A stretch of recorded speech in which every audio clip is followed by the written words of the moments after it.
Assalamualaikum warahmatullahi wabarakatuh. Perkenalkan, nama saya Muhammad Briliansyah Smita dari kelas MI 3B dengan NPM 24781045. Di sini saya akan sedikit menjelaskan beberapa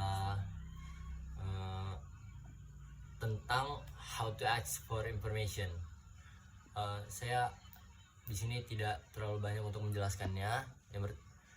Asking for information is an important communication skill that helps you get the answer you need in a polite and effective way. To ask for information, you should use clear question and polite expression. Begin your greeting the person or introducing your topic. Then ask your question using pairs such as could you tell me, do you know, or I would like to ask about.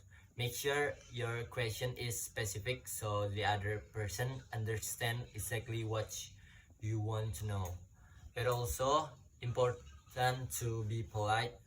You can add expression like please, excuse me, or would you mind to make your request sound more respectful.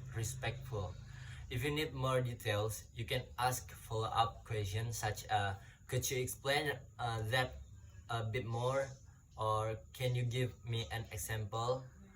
Finally, remember to thank the person after they give you the information. A simple thank you for your help show appreciation and keeps the conversation friendly. That's all I can explain to you guys. Wassalamualaikum warahmatullahi wabarakatuh.